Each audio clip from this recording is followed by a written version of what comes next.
back, dear students, lecturers, and future leaders. I am Hani, Bachelor of Accounting student, and I will be your moderator today. Just for your information, in the CEO series, we are going to have a section where we share knowledge and understanding on how our leaders reach the pinnacle of their careers from many years of hard work, strong determination, and perseverance.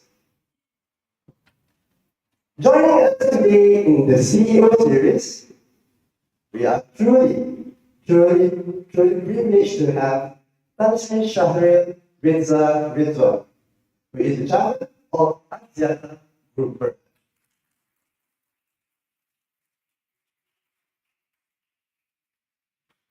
What it used to be a TM International Berhad, now better known as Axiata Group Berhad, is a Malaysian multinational telecommunications conglomerate and one of the largest wireless carriers in Malaysia.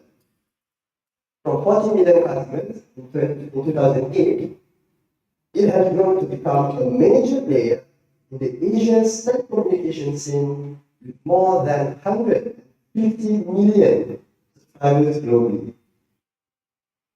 With the tagline Advancing Asia, Axiata is striving to become a digital champion by 2024. And now let me introduce a bit about our guest today, Sri Shahril. He is marveled as one of the pioneers of Malaysia's corporate re-engineering.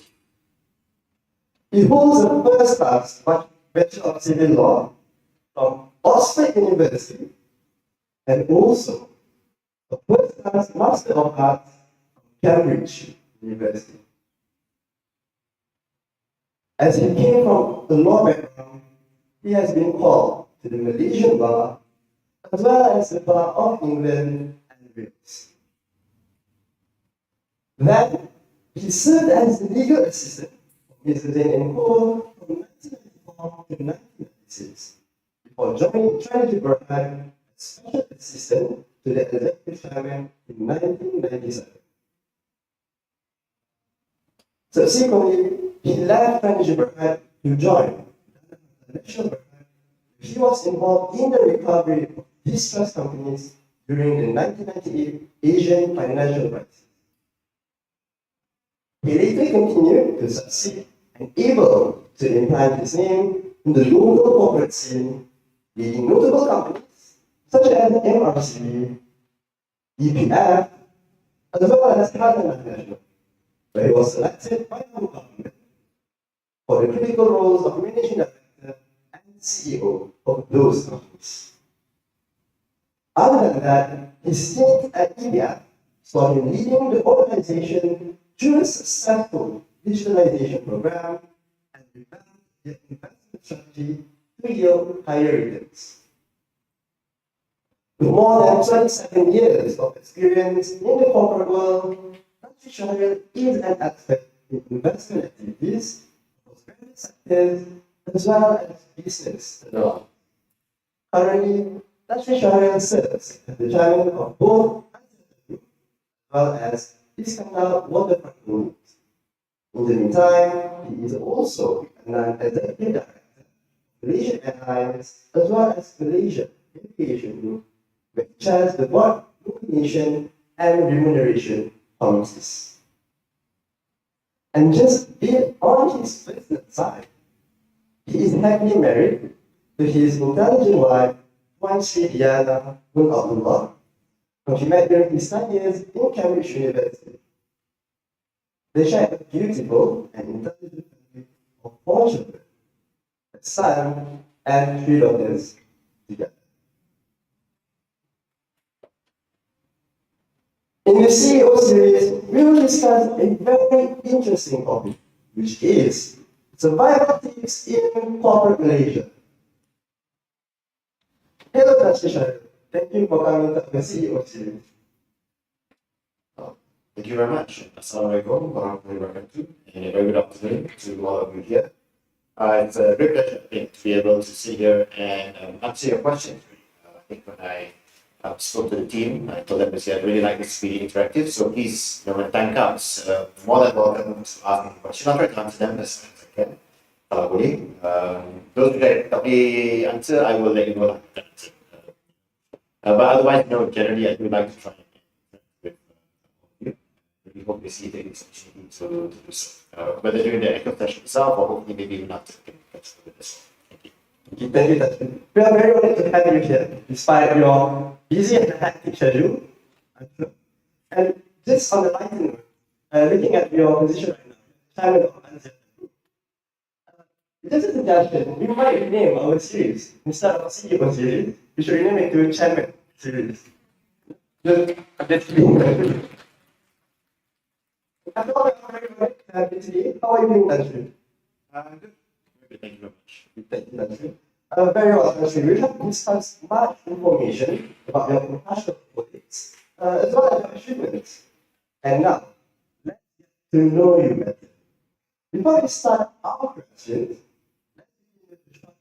down the memory lane. Reminiscing your younger days, what was it like growing up in the 1970s? Sure, if you're kid right now, you have considered as the Generation X.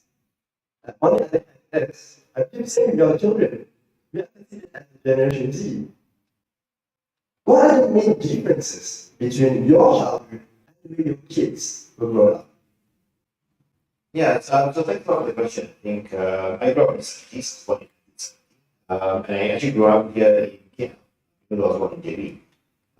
My mom was a teacher, actually in St. John's Primary, so I ended up going to school there. So you can imagine, right, going through my primary school, secondary school at St. John's, I did my STM in 87. And during the 70s and 80s, of course, it was a very different time, right? For one, I think information flow was a lot slower. Things that you take for granted today, you didn't have those days. I still remember TV was basically just 3 channels. There's no internet. Internet only really came about really at the start. The start of internet kind of brings a university degree. That's really what I studied in that. And really it was, I guess, one of the words, because information was much harder to come by. There's a lot of reliance on what we now see as social media, newspapers, TV, all the stuff that none of you actually wanted to read and watch nowadays, I'm pretty sure. And well, it's interesting because your experiences were essentially derived almost entirely from the people around you. And your contact in the wider world was much more limited. That's it. So a lot of the influences when I grew up were really my teachers, my parents, my family. And you take your inspiration really from very localized connections, right? And people that you knew. So I was very fortunate at the time. St. John's still had actually, you'd be surprised to hear this. St. John's, when was a government school, still had a lot of teachers who were actually overseas people. Right? So I still remember that, master teachers, right? People who taught us history and taught us English, and they were actually British nationals who had continued to live in Malaysia post-colonialism, and they actually were very passionate. So I was lucky that I had a set of very passionate teachers in St. John's who helped us to achieve the best that we could achieve during our STM days. And that led us to then apply for scholarships overseas, and I was fortunate to get a scholarship to do my A levels. I had a couple of scholarships. So I had a scholarship on A levels from the school that I did my A levels in the UK. So I actually went to the UK on a school scholarship, and then later had a patronage scholarship for my university, and then a Rhodes scholarship for my masters. So I was quite fortunate to be spotted in that respect. But it was an interesting time because like I said, my university days basically was it coincided really with the birth of the internet. And I still remember basically spending, even though I was law student, spending many hours in the basement of my college, essentially using the computers to connect with friends in the US, using a very rudimentary at the time, very primitive internet, which allowed you to send simple text messages over, if you laugh at it today, essentially a 14 byte second modem, so very, very slow, very painful. But it was a start really at the information age. So that was, I think, one of the good things about my time as a student. Okay, thank you, Dasha. I'm pretty sure you have a good experience in witnessing how the technology invented itself. Uh, just looking back to the schooling days, and you told us you want a scholarship to UK, but I'm just wondering what was your major when you did your SCM? Was it arts or science stream? Yeah, so I was basically science. I think in those days, things were fairly binary. If you were a good student, you ended up in science stream. Right? There was no choice in the matter. And essentially everybody was wanted the science stream if they felt that you were capable of doing maths and science. Yeah, did all the sciences, did all the maths, and then probably 11, 12 subjects for SCM. But I also, and I think it's of interest to those of you who are here, I also did accounts as an optional subject as well. And that was actually really useful because that was one of the things which led me to then have an interest in things like finance and investing and the corporate world, right, about business sciences. But when I then did my A levels, when I got my scholarship to do my A levels, I switched over to the arts. And I did economics, politics, and both maths and mathematics at the same time. So I did politics for A levels. But I switched over from science to basically to the social sciences at that point. Okay, thank you, Dasha. The thing is, I happen to share the same path with you. I came from science, and all my tertiary education I changed to accounting and finance. That's true. Moving on to the next question. Can I find out who is your role model? Who you hope to emulate when you were young? Did you succeed to attain it, or even you surpassed it? And I believe your father was a lawyer, right? So I think like a lot of us, right, when you're young, you have different role models, different stages of your life, depending really on your point of view at that point. So when I was much younger, I was a primary school student. Your parents don't see your role models, so you think about, okay, what can I do? Which will kind of like follow in my parents' footsteps. So that got me interested in law in the first place. But then as you move on in secondary school, a lot of the teachers that I interacted with became quite influential in terms of basically my outlook on life.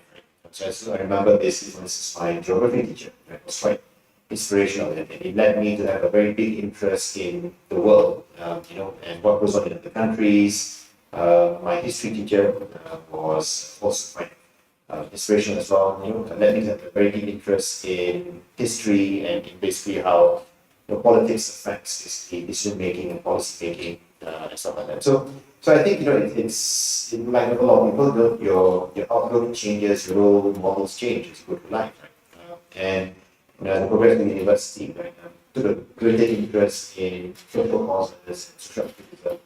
And it coincided basically my time doing my A levels and my university with the fight against apartheid, Nelson Mandela, South Africa and everything else, right? So that was, I think, also quite influenced during that stage of my education and my career. So I don't think I think most people don't really have that one role model that you try and emulate all the way to the life unless you're a sports person. Very clearly, a sports career, you're trying to be a sports person, right? But like most people, like I say, you have different role models, and I think that's perfectly fine. It's a sign that as you mature as a person, you develop new interests, and then you try to find a new role model or a new person to inspire you, right? To take up those interests. Well, this is a very fascinating fact. We learned how dance teachers had influenced how you come to the industry. That's how I believe it's quite similar. People, the teachers also influences on how we become. And actually, we are moving on to the icebreaker session. So in this session, I'm going to ask you 7 feedback questions. You need to answer the question in a quick manner, very promptly. Okay, are you ready, Tanju? Okay, let's go to the first question. Your favorite band of all time? Bon Jovi. What Jovi?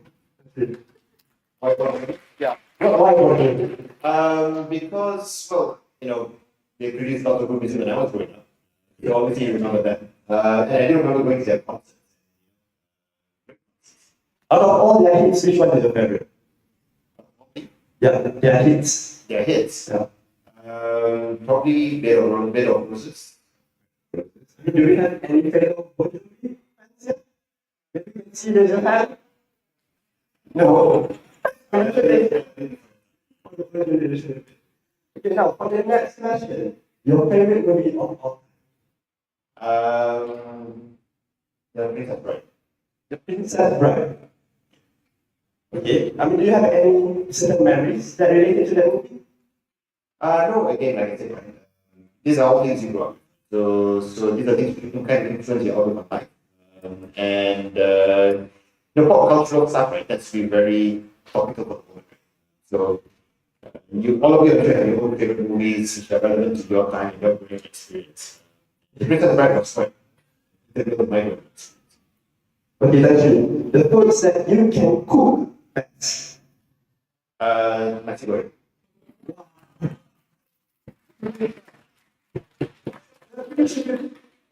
With all the boys here, I mean, nasi goreng is the common dish, you know, that you can cook. Nasi goreng is the first thing you learn to cook in your student kids. That is surviving 101. Yeah. And then perhaps maybe one day we can have a taste of nasi goreng. Okay, the next question. Breakfast before shower or shower before breakfast? Breakfast before shower. I mean, even on your off days, even on the weekend? Yes. Wow, that's very interesting. Marvel or DC Comics? Marvel.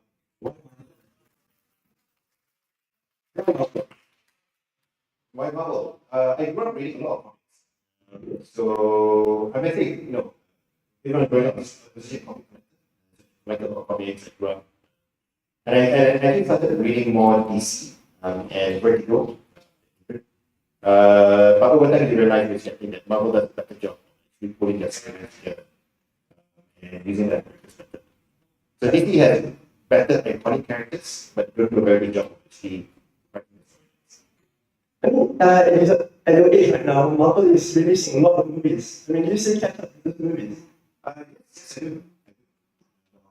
And generally, then either day one or day two. Wow. The older country may look like 50%, 50 years old, as you still young. That is what is most important. And last question, your favorite video games? I tend to gravitate towards either RPGs or tactical sport combat shooters. So my favorite would probably be something like an XCOM, or basically Fallout series. Wow. I'm really sure students walking around here, you can add Ashish's username, you know? Maybe you can get together with Ashish, who knows? I'm looking at your qualifications, really expect that you as a champion, as a CEO, you have free time to play those video games. I mean, how did you involve yourself in these kind of activities? Is it your children who taught you? I've been playing games since I was young. So even when I was growing up, I've been playing video games really all my life. So that gets kept up. So like I told you, right, when I was in university doing my degree, and this because of the internet. The reason why I was on my computer so much was because most of the nights when I was supposed to be studying, I was actually down in the computer lab playing civilization. So yeah, I was the heaviest computer user in my college, mostly because I was logging in many hours of civilization. Actually, learned civilization through computer games. Yeah. Somehow, really. Okay, thank you. I think that's the end of our speaking session. And we are going to begin our session with the next question. Okay, thank you. Our government has selected you and your contemporary to be the special assistant to the chairman of Strategy Program. And later you went on to become the managing director of MRC. On the other hand, for Dr. Abdul Rahman, he went to Media Prima and now he's the CEO of CIM. What do you think that you're both chosen? Is there any key factor that influence that kind of that kind of interest? Well, for both Rahman and myself, our careers have been kind of like intertwined a bit. Uh, we actually met each other in Cambridge, right? Was doing law, was in economics, and then later he became a CA in London, while I was in my bar. But I think when we started working, we worked in a accounting firm, but we kind of came back together, where essentially we were both hired by the company, and we got to know each other with that. But actually, we ended up doing a lot of work together more during the Asian financial crisis. We both joined that at the same time to help the country in terms of the response to the Asian financial crisis. And from there, basically, we left together to take on private restructuring and private rescue of these companies. And we did a number of transactions on behalf of the government, in Plus Highways, in the water consortium, things like that. And that led to us basically entering into MRCP to do that first. Right? And actually, Media Prima was given birth from us emerging the media business of MRCP away from us. So when we did that, we split the company in two. So I continued to run MRCP and he took over and ran Media Prima. So that's basically how the whole thing came about. That's a very beautiful situation that we see here. You know, friendship intertwined crisis and later become what we see is a very successful example of Asian story. And Tanshi, I think it's quite unfair for you just need to ask me questions. And you just keep it open to the floor so to let the students ask you questions in order to let them know you. Okay, so for the students, does anyone have any questions that you want to ask to Tanshi? One.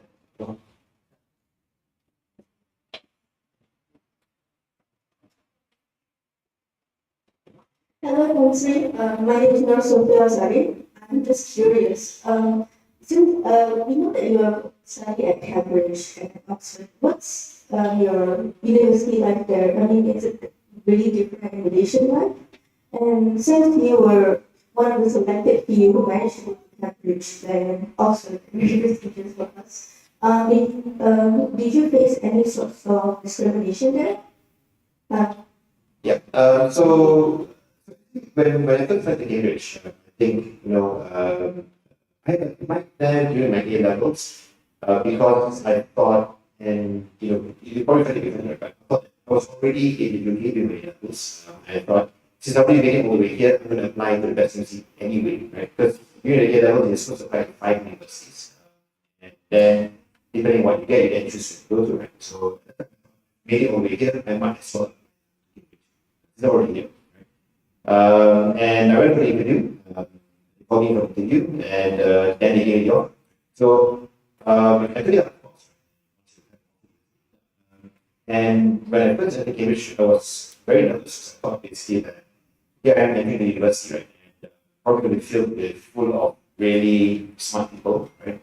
Going to be very, very competitive, very difficult right, to do this because I was very aware that it's because you're that's in school, not necessarily able to something like Cambridge, you're going to do very well either. But what I found basically is that everybody that I met was also just as nervous. So everybody had the same fear, everybody had basically the same concerns that how would they perform once they enter into a university like Cambridge or Oxford, right? And you're up against what you think is basically people who are all very smart. And what you then learn is actually once you're there, everyone is the same. And it's up to you basically to make the best of it.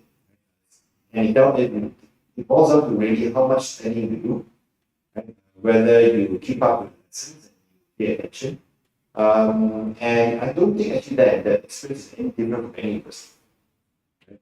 What you get out of university and your degree is really based a lot on what you do, how much effort you put. So I know a lot of people who are very smart, right?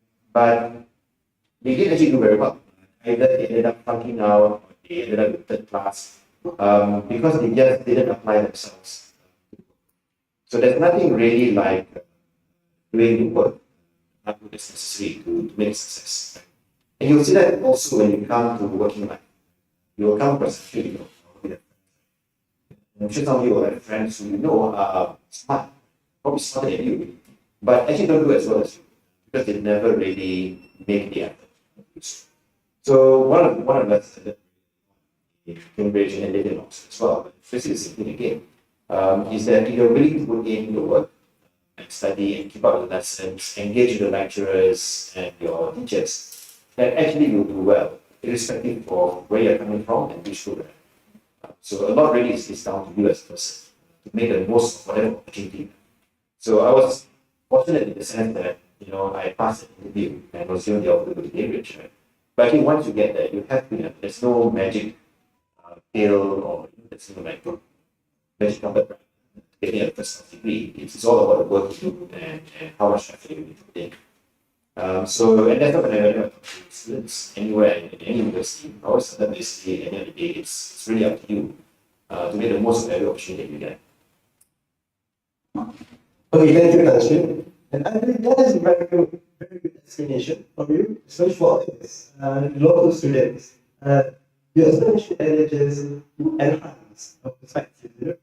We are all local graduates, so your explanation had given us another perspective on what observation that happened to the overseas graduates. Okay, for this session, how about another question from the students? Does anyone have a question to ask to Tanshi?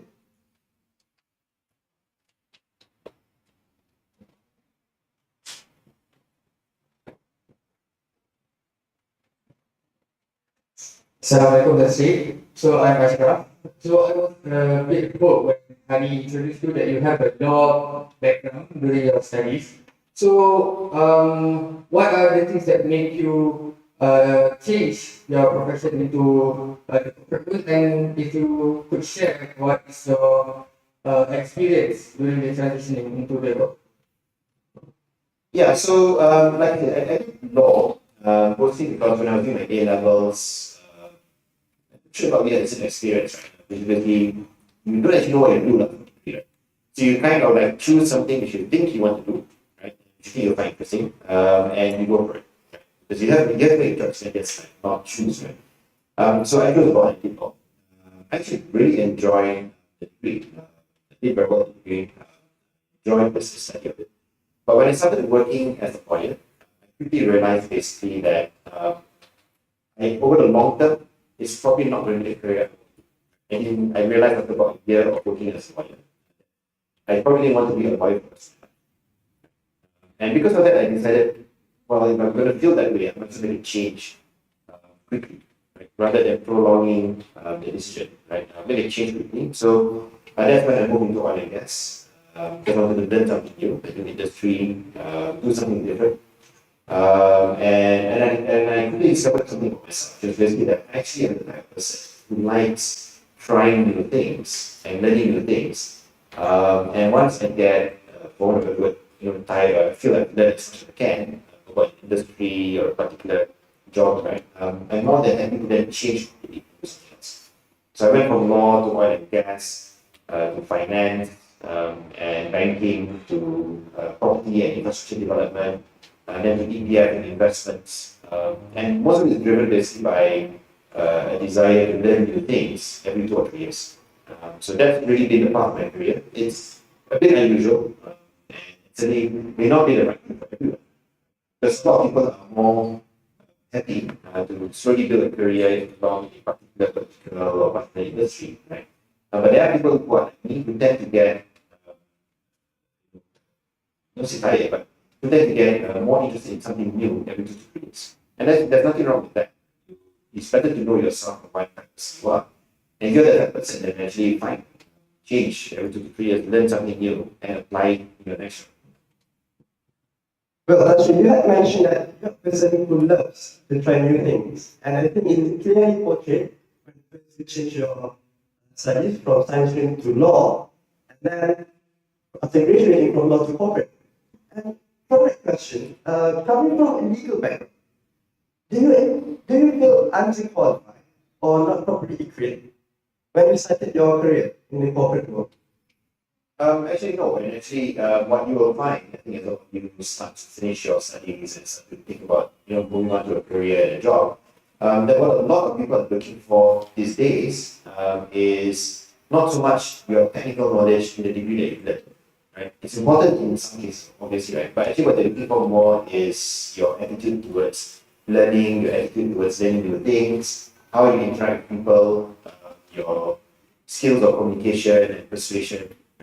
And if you have those skills, then actually you can transition between industries and jobs. Right now, so whenever I changed career or changed to a new industry, I would spend the first few months really just learning as much as I can about the industry. So, for example, when I moved to EPF, it was my first time moving into an investment portfolio job. I spent the first few months really doing, very advanced courses of statistics, on maths, on investment philosophy and theories and all that stuff. So that you learn the basics and you learn basically the fundamentals, the technical knowledge, right? But actually, as you go on a career, what you find is that your other skills are much more important. Your ability to adapt, your ability to learn new things, persuade people, and to have a quite very sound judgment of what's right. It's actually a lot more important than the technical side. Some careers you definitely you obviously want a doctor who spent 7 years. You can just change over from law and certain to doctor. But really, other than very technical type of positions, a lot of corporate type roles actually now focus more on adaptability and flexibility as opposed to very technical type of stuff. Okay, thank you. You were appointed as the Managing Director of Malaysia Resources Corporation Berhad, better known as MRC, at the tender age of only 23 years old. Is that true? Yeah, actually, 31. So it's much earlier. I mean, quite also, when you look into other developed countries, maybe for like USA, the common age for the individuals to attain the position of a CEO is 20 years old. 21 to 50 years, almost 20 years earlier than those numbers. How do you manage to lead an organization where most of the persons in the management were several decades older than you? And especially when someone saying, older is equal to more experience. How are you able to overcome this kind of situation? yeah. So that the discussions around both myself, and decisions at a very young age were very unusual. You have to remember basically that Malaysia at the time had gone through the Asian financial crisis. There were a lot of insolvencies, a lot of corporate difficulties, right? And that led to basically a lot of management positions basically becoming vacant, right? Or changes required basically to either reboot or to divide. So we were fortunate in that sense, and it's yet for you here, you need to understand as well. Sometimes these opportunities come about because of crisis, right? So in the case, MRCP was a company that was in severe danger of essentially being liquidated, right, or being insolvent. There was a crisis in management and crisis in leadership. And because of that, the opportunity arose for the board and the company at the time to look for someone to bring in a very different point of view and with a very particular skill set in restructuring and transformation, right? So somebody approached us, we took the opportunity and we did it. But it is very unusual. And sometimes in unusual circumstances, what you need to look out for, especially if you're looking for opportunities to either leapfrog your career or you want to take on additional risk. So when we took it on, obviously it wasn't a sure thing. This was a company that was in very high risk really of going under, going bankrupt. And therefore it's a very high risk move to actually then move in and take over. Because your chances of actually steering a company that's mission to survival are actually very low. But like I said, right, sometimes you have to take those risks, your career, if you really want to leapfrog a decade or so of doing the normal kind of career progression. Right? So we took that chance and we figured out a way to rescue the company, took it through the markets, convinced bondholders, shareholders, lenders, right, to execute the scheme, and that led to basically restructuring of MRCP and the spinning of Media Prima. And that's really how I guess we kind of like leapfrog the so it's unusual, I mean it's unusual, but these kind of things happen either because of crisis or through sheer opportunity. So today you will see more regularly. In our time, a bit less frequently, it was a bit uncommon, but today actually you'll see younger CEOs because they have built their own companies, right? They have essentially created a service or product and taken it to the market. You see a lot of good young CEOs today, so I don't think it's actually anything unusual. It's unusual in moving into a big corporate that it is, but I see a lot of very good young CEOs, and I'm pretty sure among the crowd today, there are going to be people here who will have a good idea, build a company around it, and do your own stuff. Really, there's nothing, no problems with that nowadays. Okay, Tan Sri, still on the topic of MRC, Dr. Mahathir Mohamad, through his memoir, mentioned your name is one of the main architects in developing the area what we know today is what was the vision that you added into the organization, the MRC, in developing such a successful corporate area or project? Yeah, when I moved to MRC was about many different businesses, right? But because of the overextension of the balance sheet, too many businesses that borrowed too much money, so we pared it down by selling off or taking out certain businesses in order to actually reduce the amount of debt. So when we did that, MRC became very focused on property and infrastructure development. And its main project in Malaysia was the Kel Central site. Like I said, moving to the new industry, I spent quite a few months really understanding civil engineering, construction, property development, and decided basically that we'll focus on turning Kel Central into what Malaysia didn't have at the time, a property development centered around public transport. The public transport was still quite new in those days because essentially you all grew up at a time that there's already MRTs and LRTs, but at that time it was quite unique. There wasn't really public transport. So we took our inspiration from things like Grand Central in New York or Tokyo Station, right? And we used that as inspiration to then figure out how to do something similar in Malaysia and build a property development around basically a major train station. And that's really how Kel Central started. As the chairman of ARJA, I'm sure your office right now is in Kel Central. And whenever you been to Kel Central, what is your feeling when you see that kind of project and all the developments there? Do you ever feel proud? Well, obviously, I think there's a certain sense of pride. That you see the things that you planned and you built, right? And Canada is extremely successful today. But at the same time, if you really monitor yourself, you see where you went wrong. You see the things that you think back and say, well, if I know today what I know now, I would not have made that decision, right? 15 years ago, 20 years ago. So I think it's also very important always that when you look back what you've done, right? Take pride in what has gone well, but you also have to acknowledge the stuff that you got wrong. And it's actually quite important. It keeps you grounded, it keeps you honest with yourself, that you're not going to get everything right. And as a rule of thumb, this is very good investments, right? You want my EPF role and role. In investments especially, you're never going to get 100% of your investments correct. It's impossible. Right? So as a rule of thumb, you're going to get 60-70% of your investments and yet accept that the 30 to 40% of the time they get it wrong. You must use that knowledge to get it wrong very quickly. Right? And that's the way basically you make money as an investor. It's really understanding where you get it right, understanding where you get it wrong, and knowing when to cut costs. That's fundamental to investments. And plus, you just mentioned that climbing up the corporate ladder, we are not prone to mistakes. And what is your perspective on mistakes, especially when you're surviving in the corporate world? What will be the best perspective of it? Well, the way I try to lead or run my companies like this or chairman is to accept the fact that as we make decisions, whether you're going to invest or operationalize a service or a new product, you will make mistakes because there's no way you can know at the start all the facts, all the information you're going to need, all the data points that you will learn as you go along, right? So again, the same thing, right? What's important basically is that you have to be flexible enough and like I say, grounded enough to admit that something's not working, right? And course correct or change it. And I think the best leaders are the ones who are able to accept it, and see that even with the best intentions, you're not going to get everything right.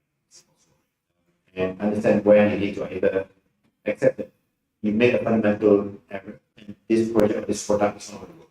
And you just kill it straight away. But when you do so, then you have to do so in a way that you're able to tell the teams who are working on those projects in your skill that actually it's not your fault, right? You based on the information that you had, right, you made the best of it, it's time to move on. No point throwing good money after bad money. Time to move on and do something else. So in corporate life, it's like that. Right? You again, like I said, you get 60-70% of your decisions correct, you actually do pretty well. Well, I think students, we should remember that what you just said. You know, as a group leader, you need to acknowledge mistakes. Running away from it is not the best option. And mention, as you join EPF, at the point when the economy was recovering, 2008 global recession, at this time, you join EPF as the chief investment officer. What were the main challenges that you faced when you feel in the position at EPF? Yeah, so sometimes something good about coming into a new industry is that you actually come in and start asking fundamental questions. So for instance, when I entered first into India, the main fundamental question really was, if India is going to be growing at 12-13% per annum in terms of asset size, but the Malaysian economy is only growing at 4-5% per annum GDP, then actually you're going to run out of places to invest money in Malaysia. So that fundamentally led to a rethink in EPF about how we think about global investments, and we then shifted to a very pro-global investment policy. So when I came in 2009, the EPF's global assets was only about 6% of its portfolio. By the time I left, 2018, it was about 13%. So we had grown in terms of growth percentage. But if you remember, because this is a finite case growth every year, the total absolute amount of investments overseas has grown by about nearly 10-11-fold. Right? So that was the first fundamental shift I did. The second one, obviously, was the fact that when I became CEO of EPF, right, it was very clear that the whole world was moving towards a digital lifestyle, right? And also the fact that newer generations of EPF members, people like themselves, actually the workforce, basically want a very different experience when dealing with something like ATM. You don't want to go to an ATM branch, you actually have to do everything online. Right? So that led to a massive digitalization. We put everything onto an app. We made all our interactions with the EPF and employers online and electronic, and moved almost all interactions with the EPF and members online. And that had tremendous savings. It helps EPF to keep the cost down, and at the same time improves the customer experience. Right? So really, those are two really big things at the core of what I did. Yeah. Well, actually, personally, I think as a student, we should have a case study based on what happened to EPF. Because this is what I've read on the news. EPF services had improved impressively, from the time before she went into EPF and after she left, she had left very good impression of what EPF is, especially to all of us. Once you enter the corporate, then you need to understand how the EPF works. Especially as a person with salaries. Okay, actually, I would like to open our floor to the students. So, let them ask the questions badly. But for this time, the questions there will be a sample question from the students. Okay, so if you have any questions that you would like to ask, so just raise your hand. Okay, so let's start with the first one. Who has a question?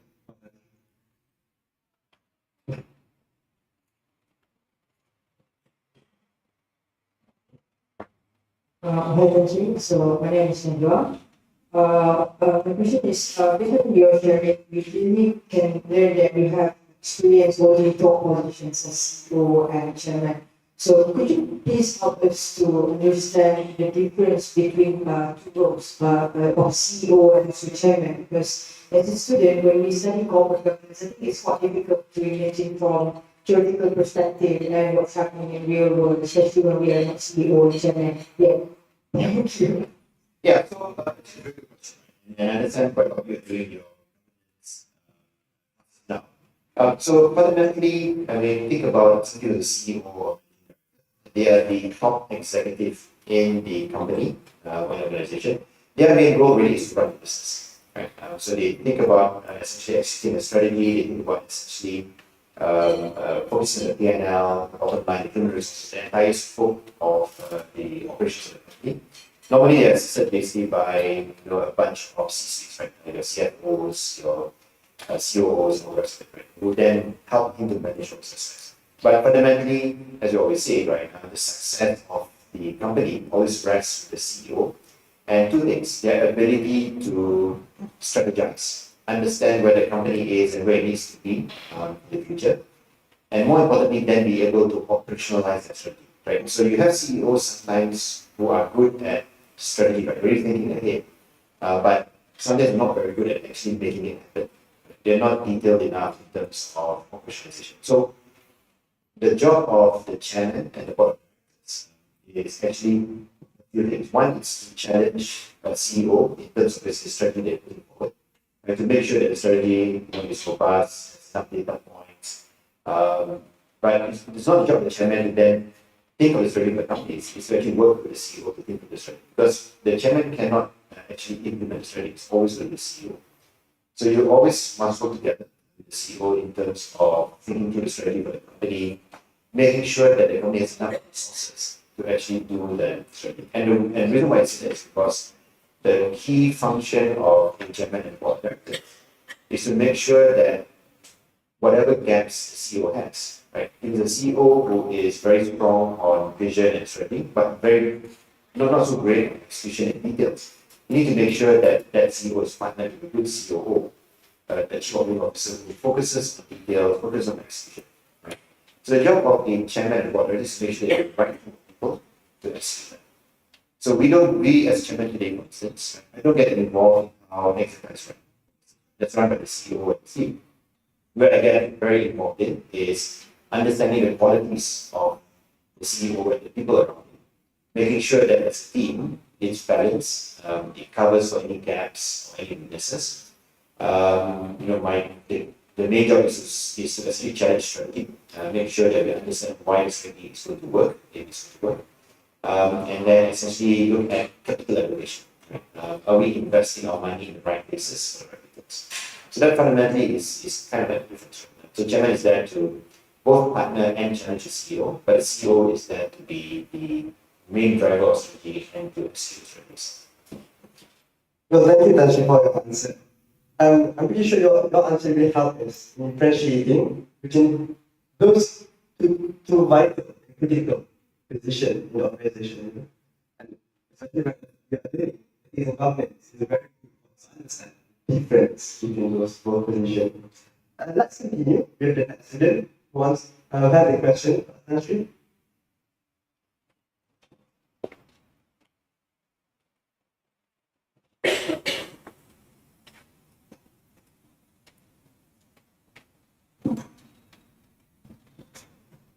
Hi, Assalamualaikum, that's it. My name is Muhammad. I know that you have been working in civil and my question is, among of these companies, which one of these companies is the closest to you? Is it close to you? That's my question. I think of all the various positions, I think the one which to me really was most meaningful was the time I spent at India, as the CIO and then the CEO. And the reason for that basically is once I'm working in something like EPF, you realize basically that EPF actually touches every Malaysian. It's so vital and so important to every Malaysian. EPF, at the end of the day, is the organization that all of us rely on when it comes to our retirement, our savings for long term. And therefore, it's critically important that EPF is always well run, well structured, and really focuses on its risk management. So that's, I think, to me, the most meaningful part of my career so far. And it's really because of the fact that EPF, you are taking care of the savings of 15 million Malaysians. Right? So it's really a big responsibility, position where people are trusting you to do the best possible can. So that's, I think, that's. Well, Anshin, I believe your time in EPF is not just fulfilling the corporate needs, you are also providing a service to the nation, especially in GLC, right? Okay, let's continue with the next question. So, anyone up for a challenge to ask a question?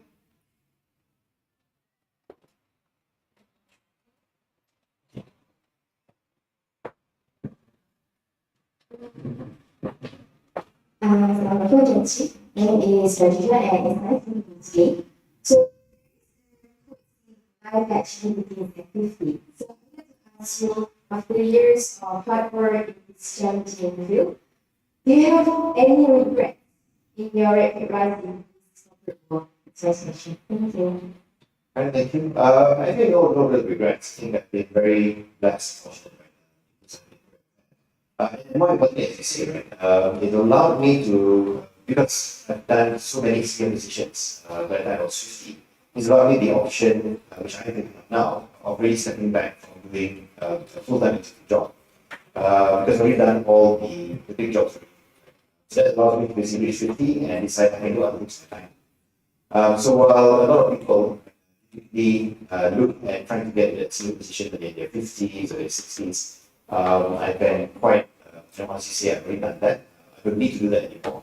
And I can now really focus my time on a chairmanship role, which allows me to do more advisory work and more strategic type work, and also allows me to do other things. Right? So I'm working with government for advisory positions, and it gives me more spare time for myself, which is some of my own objectives. So really no real regrets. I think I'm fortunate really to and now it's really about using the accumulated experience I have to try and help other people. So, did advisory work for more positions. Well, actually, you didn't know, like 50 years old. I mean, when we talk about corporate, people who have high position always associated with stress and pressure, and this kind of thing actually make them aging faster. On the other hand, if you look at Tan Sri didn't age that fast. He was quite young. What is your secret, Tan Sri, in looking young? Oh, I think it's very important, right? And for you to maintain a good work-life balance. There will be periods of high stress, obviously, right? As you move your career. But you should always, as far as possible, try to do that. So I'm always trying for myself, right? To always make time for sports, make time for gaming, right? Make time for other direct activities. And that's really helped me to balance the work stress that make up. The other thing which I found has been really useful is that I've been in a position whereby I could introduce a lot of flexible working practices. So, as CEO of EPF, I introduced things like, flexi working times, people could come into work anytime they wanted. Flexi dress codes, right? You can wear whatever you want, doesn't matter, right? So stop wearing suits, ties. And that really helps as well because I think it really emphasizes the organization that the work-life balance is good. So even before COVID, actually, I was already allowing people to essentially work from home. They wanted to come in whenever they needed to the office work. And I find basically that it's better for work, but it's better for productivity as well. Is there anyone who wants to ask a question? Yeah, Tan Sri?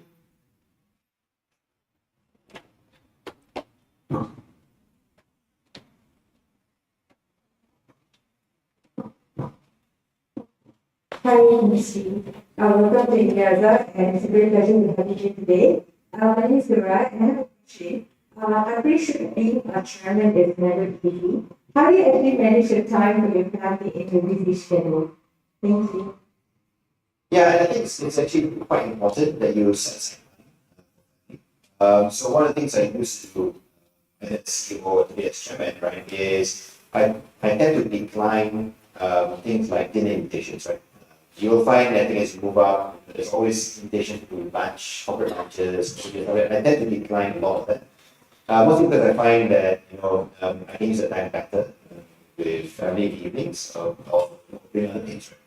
So if you're very disciplined about narrowing your calendar to only the most essential meetings, the most essential type of work that needs to be done, you will find actually open up lots of time to do other things that you actually want. And that's why I said when we move to flexible working arrangements, flexible time, what it forced people to do was be more selective about the meetings they attend. Actually, then you become long. Instead of spending, wasting time on unnecessary meetings and all this kind of stuff, right? It actually forces you to just narrow down, do meetings very quickly, get work done fast. And most of the time, right, like other than very intense practice period or stress periods, right? Actually, you should be able to finish most of your work really by process also, right? And it's like a go back, and especially you don't have to do a corporate dinner, or corporate event, right? So I'm quite, quite notorious for Very well, actually. Surviving in corporate is not just focusing on your career, but also spending time and look after your family. Just very partnership in this life. Let's continue with the next student who wants to ask question potentially.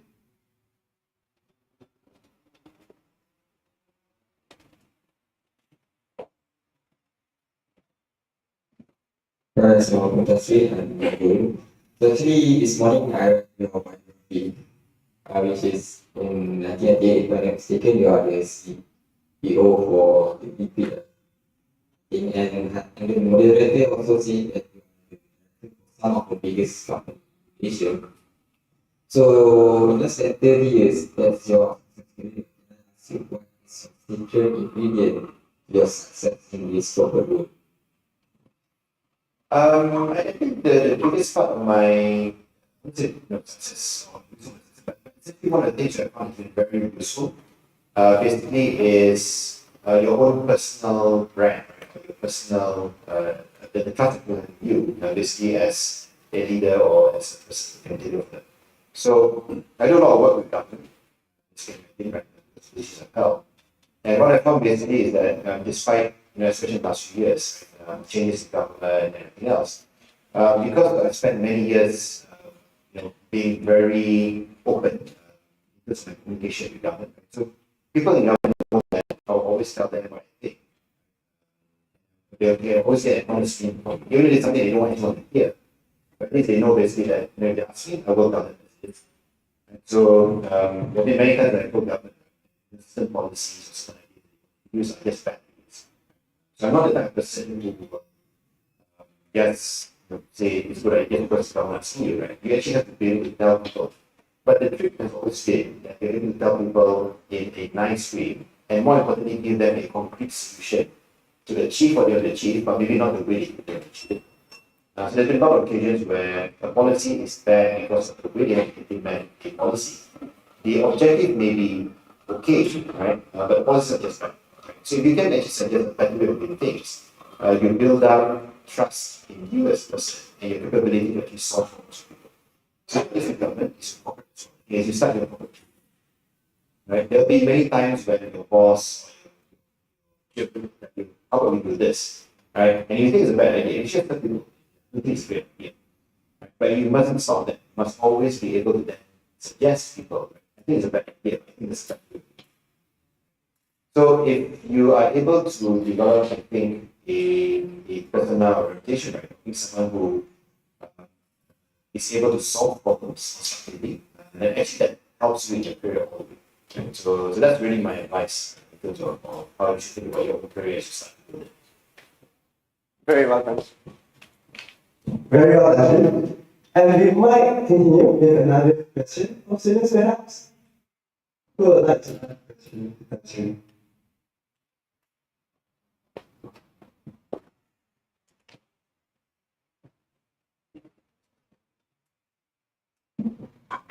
Hello, Tanji. My name is Amira. And my question is, what's next after this before you retire? Oh, thank you. So, the definition to me of retirement is to do a full-time executive job anymore. But it's actually more of a second retirement. So, like I said, I've got a couple of positions. And like I mentioned in the earlier question, having had a career of 10, and I've now had basically, I guess, the opportunity or the luxury to be able to pick and choose what I want to do in the future. So, what I've decided basically is I'm only going to do positions or roles in interesting industries where I can learn something new. So that's why I talk about or where I have a unique, set of experiences or perspectives that will help me to really help that organization. So that's why anyone is front row to help them think through, for instance, the building of the new RTS in Singapore and the world, which is something that is important. And it's where my experience within the Central is useful, and I can really, I guess, land real valuable experience, right? Not just this. Yeah. And some of the other roles I'm doing tend to be a bit more advisory on the government side. I think government can choose policies or certain new initiatives that they produce. And that's again interesting because it's things which will have a wider impact to the Malaysian population, and therefore to me it's worth really spending time on, because if it works and it is successful, it has beneficial impact to Malaysia as well. Right? So I can now, I guess, have that luxury of choosing that project. So it's not really a retirement, it's not really a full-time job. It's really about now having the luxury to be able to choose the kind of role, the kind of opportunities where I think I can either really give back now and helping Malaysians and Malaysia, or where I can learn something new for myself. Well, actually, if you're looking to be corporate center now, there has been several corporate leaders that considered semi-retired actually. I mean, they just left their executive position and they decided to venture to the government. I mean, for yourself, do you have that to being involved in the government in the future? I don't really see myself. But where government has found me useful in the past, it's as an advisor or somebody who can look at a proposal and give a very honest opinion about what will work and what will not work. And more importantly, maybe come with suggestions on how to fix the part. And I find basically that I'm probably better in that and able to then influence policy making as a politician. So definitely no goals or aims to be a politician. Perfectly happy, I think, to be on call if they need me to help them. As long as I think really will benefit. Very well, actually. For the students, we might have a lot of question. So, anyone around here want to ask a question for Tanshi?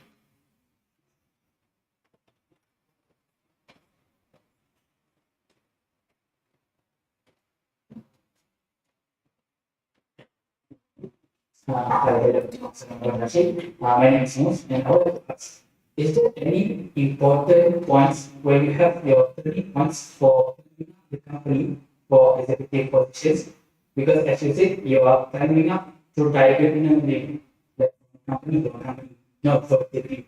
So is there any important 30 points for us to climbing those? Well, yeah, so obviously I think as CEO or as chairman, I can tell you basically that when I look at the people that I'm managing all the time, the ones who always catch the attention of senior leadership, right, are the ones who are willing to volunteer to do the difficult jobs. Right?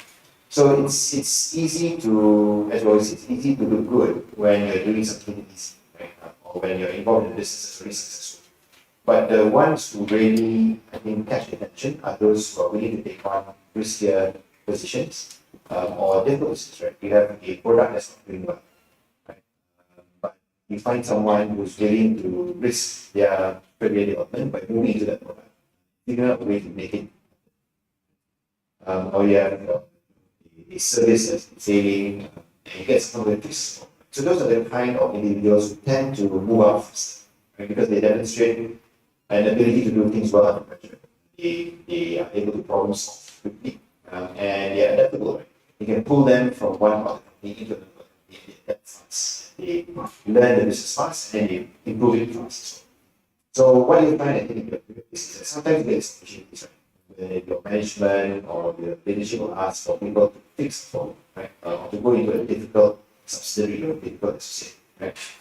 You shouldn't hesitate to look at those as opportunities rather than as risks, right? As long as you're confident in yourself and your ability to turn it around. And if you can show that, then I think you will find that your careers can move faster. Because then leadership tends to trust people like that with bigger and bigger jobs, right? On a faster time. Very well, Tanshi. Tanshi, I think the time is not on our side. And right now, I will ask you the last and the final question for this session. Tanshi, after spending and surviving the corporate world, what advice can you share with us, students, at this pivotal point in our lives? Especially if you aspire to enter the corporate world, what would be the advice? Well, to me, the most fundamental advice I always give young people entering into their corporate careers, also in university, actually, is to actually understand that financial independence is hugely important. Being financially independent, meaning basically being able to save and invest your earnings, right, rapidly, actually gives you the option to then have a lot of career choices. Right? So you will then be able to, for instance, think about making riskier career choices if you are financially more secure. So the biggest mistake I always see with younger people, basically they don't pay enough attention to building their savings, building their investments from a very early stage in their career. The faster you do that, the more financial independence, also, the faster you gain your financial independence. And that gives you really the flexibility and opportunity to then do what you want. So for all of you who are just setting up, I encourage you to start thinking straight away about, are you saving? Have you started saving? It doesn't be a lot, but you must get the habit of actually saving your money. When you start your work life, don't start growing your salaries immediately. And think about basically, making sure that your lifestyle always is well within. Right? But it's always important to have the financial independence. Very well answered. Before we wrap up our session, we have another question from our management. So let's hear the question. Assalamualaikum Tan Sri. My name is Elma. Actually, I'm reading the question from one of the students from the YouTube.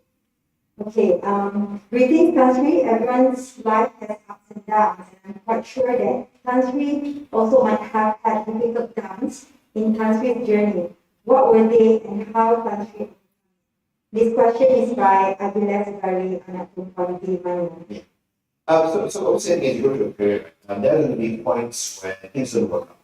I'm not going to point to any particular example, but certainly, of course, through a career as long as mine, right, as you're doing things like transformation, there are going to be times where decisions that you make, like I said, right, are not going to work out. Right? You can get wrong decisions. It happens more frequently than you think. As I said, right, 30%, 40% of decisions are not going to turn out as you expect them to. What's important is to remain balanced. Right? And by that, I mean, when things are going well, you don't get overexcited and thinking that you're so great and so well.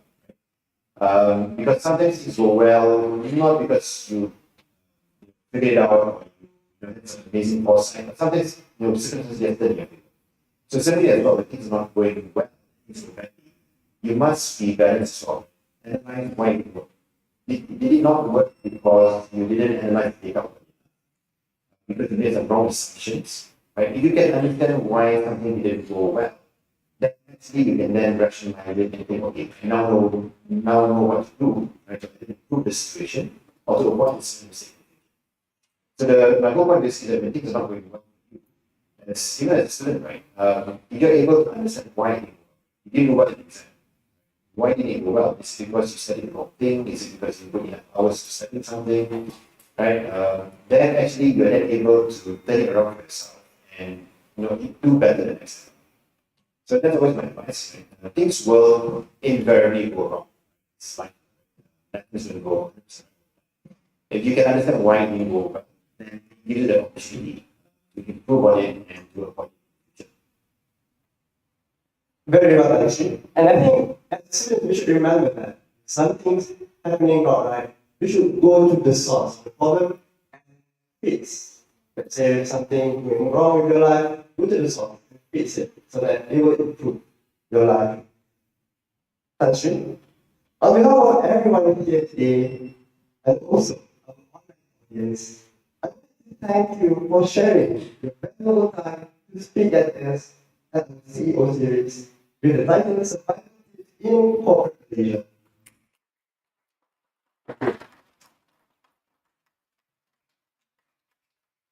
Learning about the journey of a successful person like yourself is not only inspirational, but also a tremendous motivational boost for us, especially with the exams coming up soon.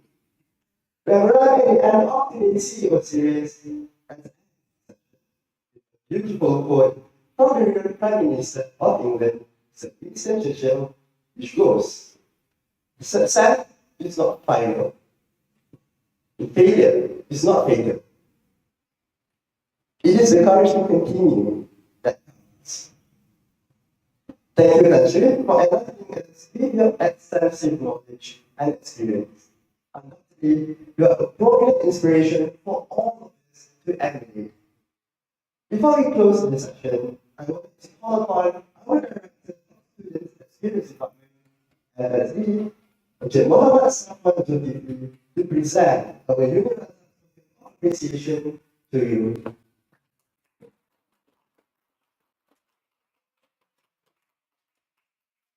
I now call upon Encik Safwan to present again to the session.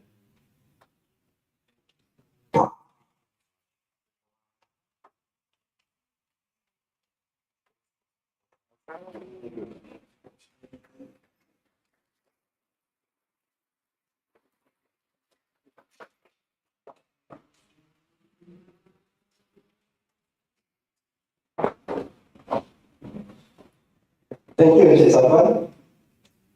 Thank you to all the panel students and student representatives who participated in today's CEO series as well as the Q&A session.